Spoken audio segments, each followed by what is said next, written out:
Hello दोस्तों मैं विजय एक बार फिर आपका बहुत बहुत वेलकम करता हूं हिस्ट्री विद युवा में। कैसे हैं दोस्तों आप सब? उम्मीद करता हूं बहुत मस्त होंगे। देखो दोस्तों, पिछली क्लास में हमने राजपूत युग को शुरू किया। हमने पढ़ा था कि 4 प्रकार के राजपूत क्षत्रियों का जन्म अग्निकुल या अग्निकुंड के सिद्धांत के अनुसार अग्नि से हुआ है, और वही राजपूत आगे चल के बहुत सारे राजपूतों में बदल गए।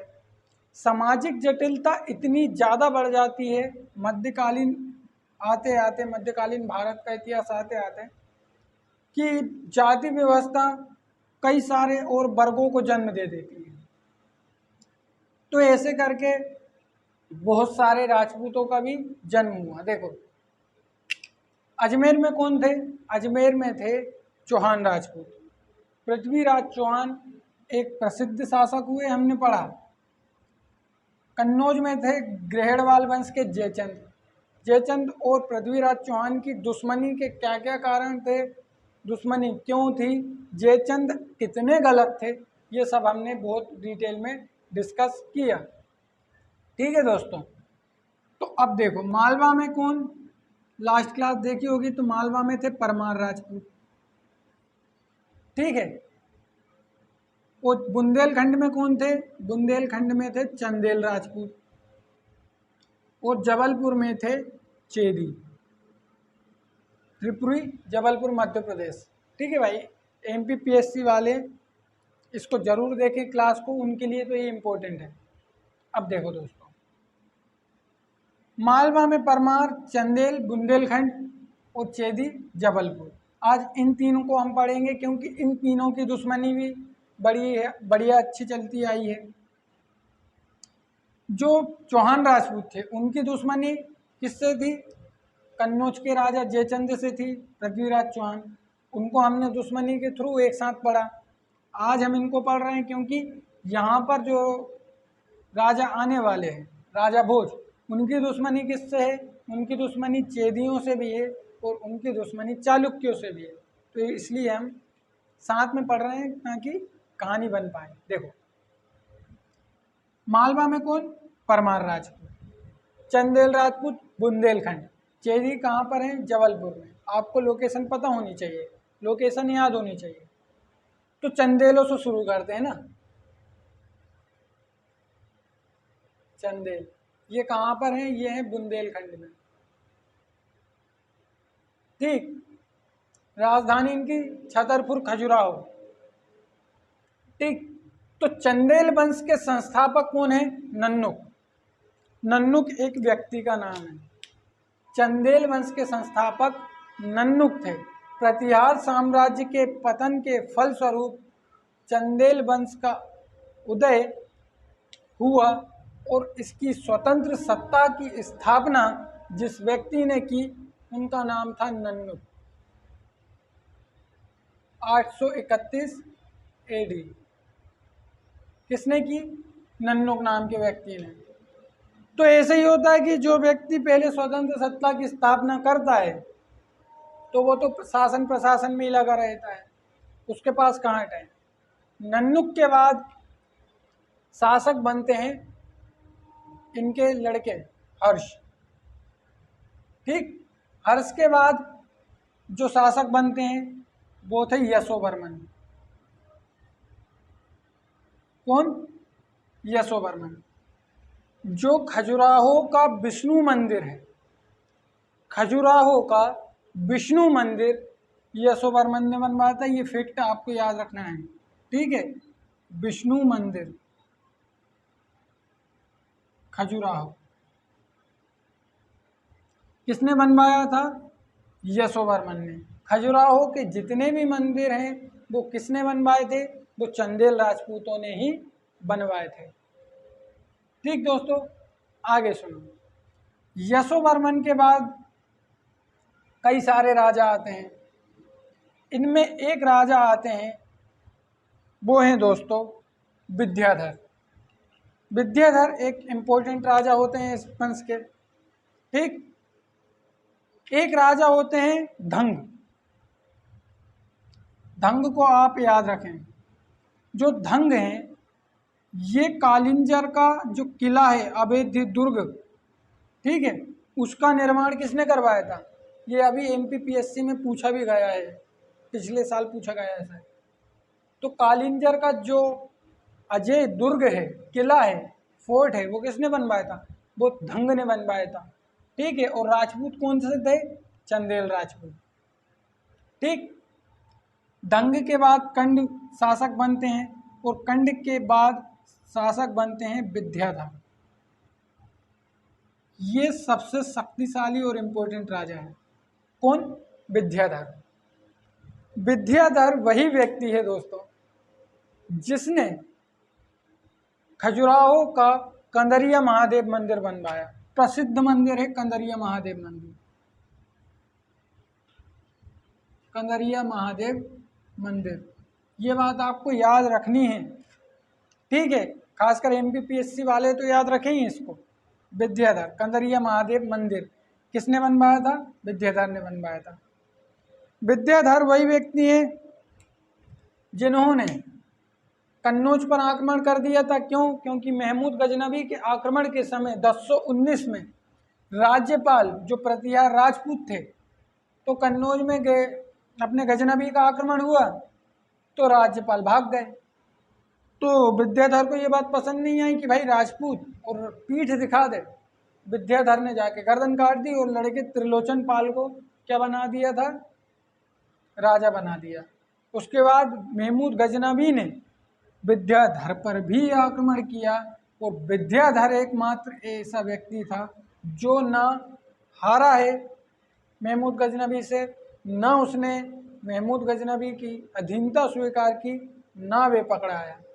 इसके बारे में पिछले साल एमपीपीएससी में पूछा गया कि महमूद गजनवी का सामना करने वाला एकमात्र राजपूत शासक कौन था? विद्याधर। परमार राजा राजा भोज के बारे में भी बताया जाता है कि राजा भोज ने जो महमूद गजनवी था उसका सामना किया था, लेकिन ये बातें कहानियों और किस्सों से भरी है।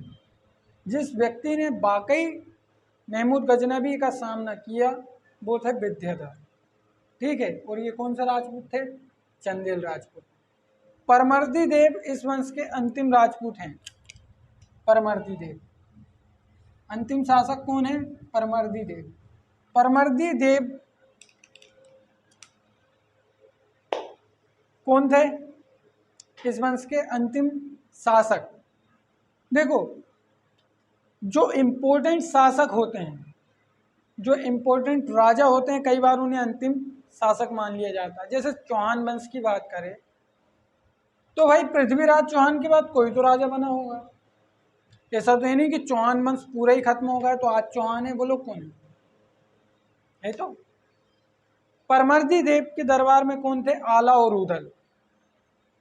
आला उदल ये वो व्यक्ति हैं जो शारदा माता के मंदिर में आज भी फूल चढ़ाते हैं, पूजा करते हैं, ऐसा बताया जाता है। तो भाई जब परमर्दी देव और पृथ्वीराज चौहान के बीच में युद्ध हुआ था, किस किस के बीच? परमर्दी देव और पृथ्वीराज चौहान के बीच, तो आला उदल ने अपनी जान गंवा दी थी युद्ध करते हुए, ठीक है। दो प्रसिद्ध सैनिक कौन? आला और उदल। आला उदल। ये बात मान्य कैसे हो? हम तो आज भी ये देखते हैं कि भाई आला उदल जीवित हैं और वे लोग मंदिरों में पूजा करते हैं, 2-3 मंदिर हैं ऐसे, तो फिर कैसे मान लिया जाए? तो ये बात भी किस्सों से भरी पड़ी है, ठीक है। लेकिन जो फैक्ट वो यही है कि आला उदल ने पृथ्वीराज चौहान से युद्ध करते हुए अपनी जान गंवा दी थी, ठीक है दोस्तों। ये था चंदेल वंश। अब चलें दूसरी तरफ, परमार वंश। परमार की तरफ चलते, परमारों को पढ़ते हैं हम।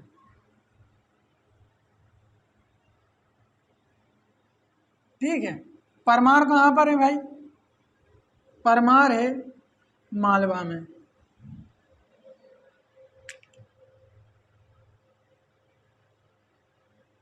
परमार में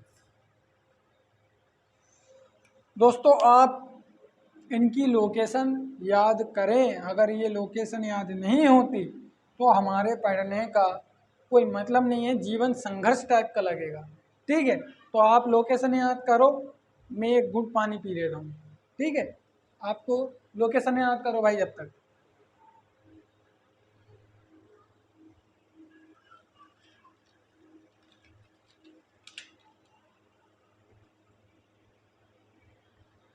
ठीक है, चलिए शुरू करते हैं। तो परमार वंश के संस्थापक कौन है? ये तो है मालवा में भाई। इसके संस्थापक हैं,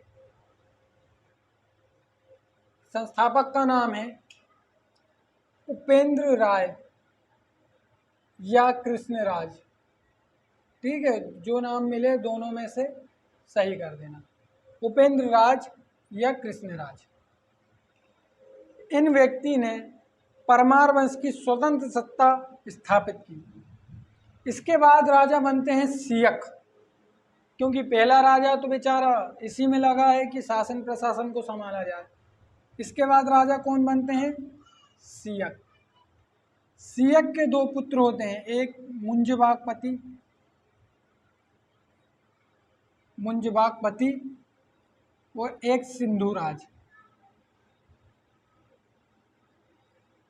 ठीक है, एक मुंजबाकपति और एक सिंधुराज। जो हमारे सिंधुराज हैं, इन्हीं के पुत्र होते हैं राजा भोज। सबसे प्रसिद्ध राजा हैं किसके? परमार वंश के राजा भोज। ये जो राजा भोज है, अब इनका इतिहास सुनो। देखो, राजा भोज वैज्ञानिक है, राजा भोज शासक है, राजा भोज राइटर है, राजा भोज कुल मिलाकर किराना एवं जनरल स्टोर है। सब कुछ मिलेगा आपको, इतने धनी हैं ये प्रतिभा के। लेकिन इनकी मौत की बात सुनकर आपको हंसी आ जाएगी कि गुजरात के चालुक्य और चेदी, गुजरात में भीम, चेदी में लक्ष्मी कर्ण, इन दोनों ने मिलकर राजा भोज के खिलाफ एक प्लानिंग करी कि राजा भोज के साम्राज्य को बर्बाद कर देंगे। तो भाई राजा भोज की तबीयत खराब हो गई ये सोच सोच के कि ये क्या करने वाले हैं, और राजा भोज की मृत्यु हो गई, क्योंकि एक उम्र हो चुकी थी उनकी। अब देखो, राजा भोज मैंने अभी आपको बताया ना कि बताया जाता है कि इन्होंने महमूद गजनबी का सामना किया। तो इसे क्या जरूरत पड़ गई भाई? राजा भोज पर क्या आक्रमण किया था महमूद गजनबी ने? तो जरूरत देखो कैसे पड़ी। जरूरत ऐसे पड़ी कि जो सोमनाथ मंदिर था गुजरात में, और गुजरात में सोमनाथ मंदिर पर 1025 में महमूद गजनबी ने आक्रमण किया, शिवलिंग को तोड़कर टुकड़े टुकड़े कर दिए, अपार धन संपत्ति को कहाँ ले गया? गजनी ले गया। शिवलिंग के कुछ टुकड़े कहाँ ले गया? गजनी ले गया। ठीक है, और उसने कम से कम बताया जाता है कि 3500 ऊंट, हजारों की जनसंख्या में लगभग 10,000 सैनिक लेकर आया था। क्यों? ताकि माल को ढोकर अपनी राजधानी ले जा सके। कौन? गजनबी। ये बात राजा भोज को पता चल गई। राजा भोज टेंशन में आ गया कि ऐसा कैसे हो सकता है कि राजपूतों के रहते हैं, तो जहाँ जो राजपूत था भीम प्रथम, वो भाग जाता है। 1 लाख की सेना लेके भीम प्रथम बैठा है और महमूद गजनबी का आक्रमण हुआ, 10,000 सैनिक मात्र लेकर आया है और भीम प्रथम भाग खड़ा हुआ। तो राजा भोज का दिमाग खराब हो गया। राजा भोज ने महमूद गजनबी के जाने के बाद आक्रमण कर दिया और यहाँ के जो राजा थे उसको हराया। तो महमूद गजनबी को ये बात पसंद नहीं आई और राजा भोज को भी ये बात पसंद नहीं आई। तो बताया जाता है कि राजा भोज ने रेगिस्तान में, राजस्थान के रेगिस्तान में महमूद गजनबी के लड़के को परास्त कर दिया था और उसको मारकर जो मंदिर तोड़ा था उसने, इसका बदला लिया था। इसने राजा भोज ने। राजा भोज मैंने अभी आपको बताया कि सब कुछ है, वैज्ञानिक हैं, राइटर हैं, सिंगर हैं, सब कुछ कर लेते हैं। राजा भोज ने भोजपुर का मंदिर बनवाया। इनकी राजधानी धार थी। भोपाल शहर की स्थापना राजा भोज ने नहीं की। उनने भोजपाल एक नगर बसाया था जिसके नाम पर पूरे भोपाल का नाम भोजपाल रखा गया। बाद में उसका नाम भोपाल कर दिया गया। ठीक है।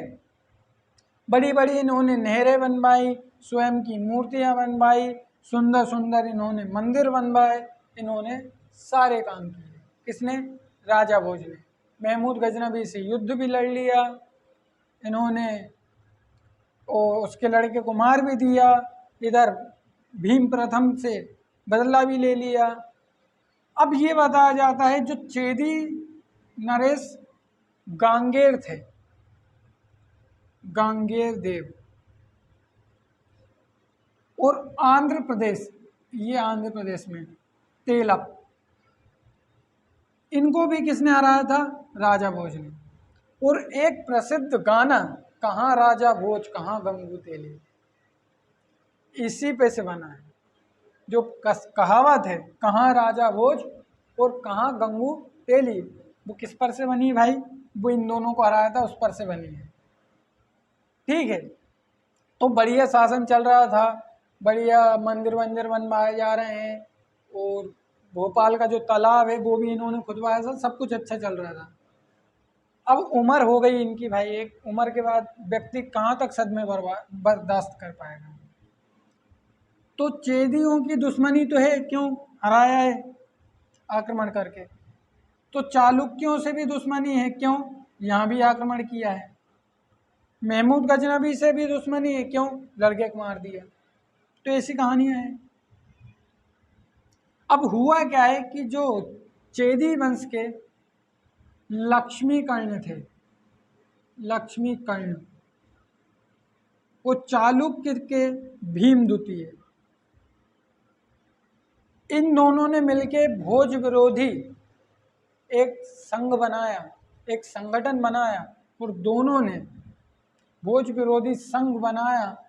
तो परमार राजा राजभोज को टेंशन हो गए, उनकी तबीयत खराब हो गई, और उनकी इसी सदमे के चक्कर में मृत्यु हो गई। ये थे राजा भोज। ठीक है दोस्तों, इन्होंने एक रचना लिखी थी, उसका नाम मुझे याद नहीं आ पा रहा है, लेकिन प्रसिद्ध रचना है वो। ठीक है, मैं आपको बताऊंगा। तो ये था परमार वंश। ठीक है, आगे देखो। अब बचा है कौन? चेदी। चेदियों की बात करते हैं। देखो भाई, चेदियों में बहुत सारे छोटे छोटे राजा थे। जो इम्पोर्टेंट हैं अपन उसकी बात कर लेते हैं, ज़्यादा अपन रायता फैलाएं कोई मतलब नहीं। ठीक है। चेदी मैं यहाँ लिख देता हूँ। यहाँ संस्थापक कौन था? उपेंद्र राज। इनमें संस्थापक कौन था? नन्नू। ठीक है। चेदियों के संस्थापक थे कोक्कल। ठीक, चेदियों के संस्थापक कौन थे? कोक्कल थे। अब बहुत सारे राजा हैं इसमें, तो बहुत छोटे छोटे राजा हैं।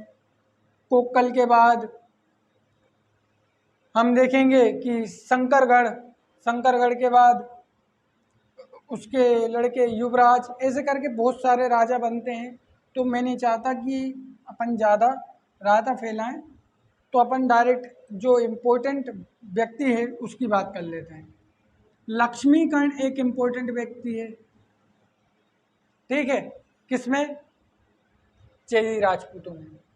और एक इम्पोर्टेंट व्यक्ति है गांगेर देव।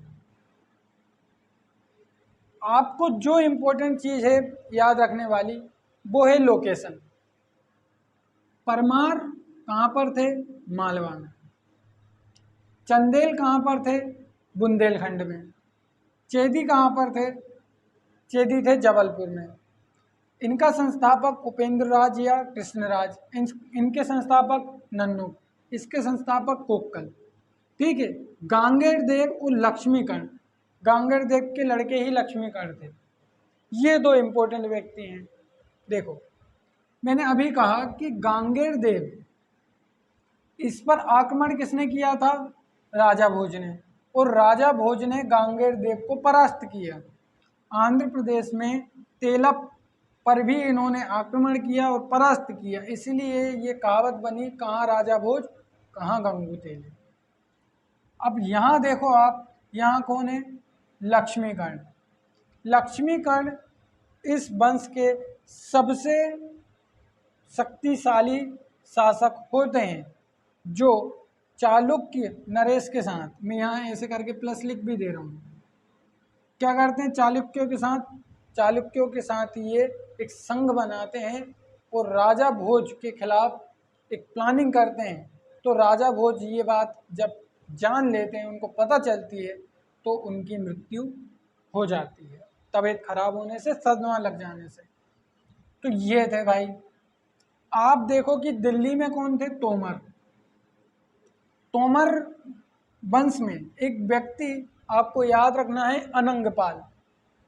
अनंगपाल ने दिल्ली शहर की स्थापना की थी। ठीक, हालांकि दिल्ली पूरा शहर नहीं बना दिया था जैसा आज है, एक छोटी सी जगह में एक नगर बसाते हैं और उसी को बाद में हम पूरा नाम दे देते हैं और एक व्यक्ति को उसका संस्थापक मान लेते हैं।